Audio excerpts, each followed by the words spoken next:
Bismillahirrahmanirrahim. Assalamualaikum warahmatullahi wabarakatuh. Selamat pagi anak-anak. Apa kabarnya hari ini? Semoga kita semua dalam keadaan sehat walafiat dan juga selalu dalam lindungan Allah Subhanahu wa taala. Untuk materi pembelajaran hari ini yaitu tentang kisah keteladanan Nabi Syuaib alaihi salam. Seperti biasa, sebelum kita memulai pembelajaran, marilah sama-sama kita berdoa terlebih dahulu agar proses pembelajaran hari ini bisa berjalan dengan baik dan lancar. Marilah sama-sama kita membaca surat Al-Fatihah dan doa agar diberikan ilmu yang bermanfaat. A'udzu billahi minasyaitonir rajim. Bismillahirrahmanirrahim. Alhamdulillahi rabbil alamin.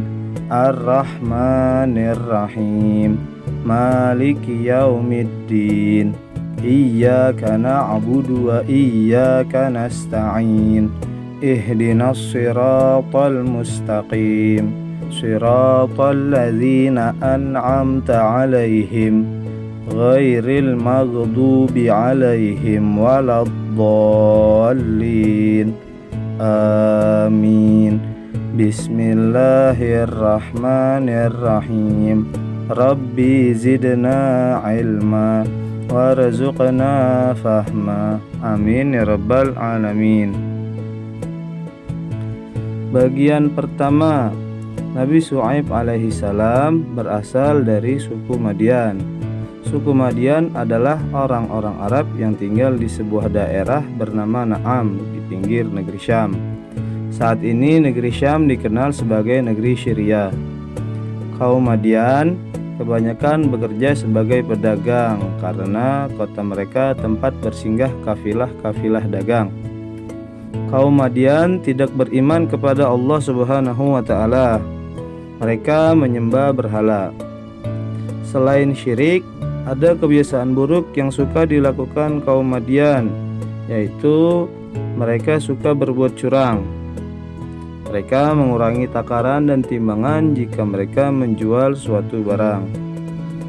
Allah Subhanahu wa taala mengutus Nabi Syuaib alaihi salam untuk menyeru mereka supaya menyembah hanya kepada Allah Subhanahu wa taala dan juga tidak menyekutukannya. Nabi Syuaib alaihi salam melarang mereka melakukan perbuatan-perbuatan yang buruk. Nabi Syuaib alaihi salam mengajak orang-orang Madian untuk berbuat adil dan jujur dalam berjual beli. Di dalam Al-Quran surah Hud ayat 85 dijelaskan bahwa Nabi Syuaib alaihi salam berkata kepada kaum Madian, Bismillahirrahmanirrahim. Wa ya qaumi awful mikyala wal mizana bil qist wala tabkhasun nasa asya'ahum wala ta'thaw fil ardi mufsidin. Artinya, wahai kaumku, penuhilah takaran dan timbangan dengan adil, dan jangan kamu merugikan manusia terhadap hak-hak mereka, dan jangan kamu membuat kejahatan di bumi dengan berbuat kerusakan. Nabi Syuaib alaihi salam mengingatkan kaumnya pada kenikmatan yang mereka dapatkan agar mereka bersyukur. Kaum Nabi Syuaib alaihi salam tetap tidak mau mengikuti ajakannya. Bahkan mereka mengejeknya dan mengancam Nabi Syuaib alaihi salam dengan berkata, "Wahai Syuaib, kami tidak banyak mengerti tentang apa yang engkau katakan itu. Sedang kenyataannya, kami memandang engkau seorang yang lemah di antara kami. Kalau tidak karena keluargamu, tentu kami telah menganiaya engkau. Sedang engkau pun bukan seorang yang berpengaruh di lingkungan kami." Nabi Syuaib alaihi salam berkata, "Wahai kaumku, berbuatlah menurut kemampuanmu. Sesungguhnya aku pun berbuat pula. Kelak kamu akan mengetahui siapa yang akan ditimpa azab yang menghina dan siapa yang berdusta. Dan tunggulah, sesungguhnya aku bersamamu adalah orang yang menunggu." Kaum Madian benar-benar ingkar, kebenaran telah ditolak, dan mereka menentang ajaran Nabi Syuaib alaihissalam. Sedangkan Nabi Syuaib alaihissalam telah bersabar.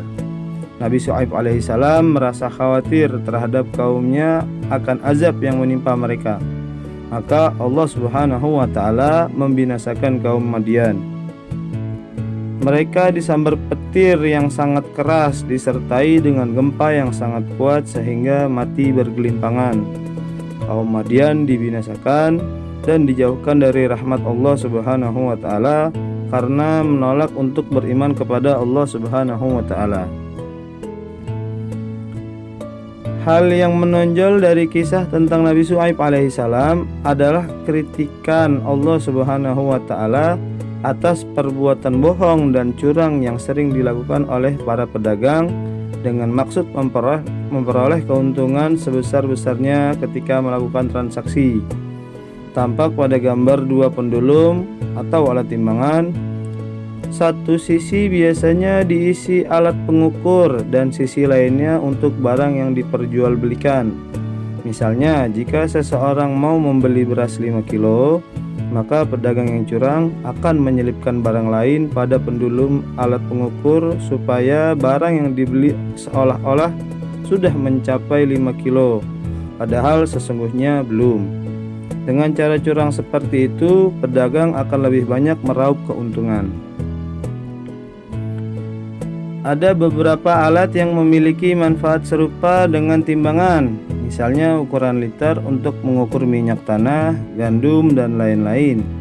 Cara curang para pedagang biasanya dengan menambahi barang lain atas alas bejana yang digunakan untuk alat ukur, sehingga pembeli sangat sulit mengetahuinya. Cara curang seperti ini juga akan menguntungkan pedagang, karena barang yang dijual kurang dari ukuran yang diberitahukan kepada pembeli, sementara pembeli membayarnya sesuai ukuran yang diberitahukan. Kebiasaan buruk seperti ini yang dilakukan tersebut sangat marak dilakukan oleh kaum Madian. Sikapku, aku harus mengajak teman-temanku untuk melakukan kebaikan dan juga tidak merugikan orang lain. Untuk tugas hari ini yaitu sebagai berikut.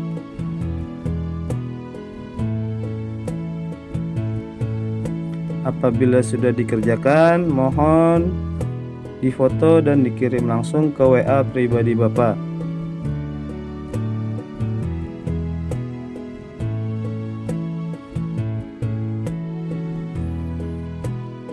Alhamdulillahirrabbilalamin. Untuk pembelajaran hari ini sudah selesai. Bapak ucapkan terima kasih banyak. Kurang lebihnya Bapak mohon maaf. Wassalamualaikum warahmatullahi wabarakatuh.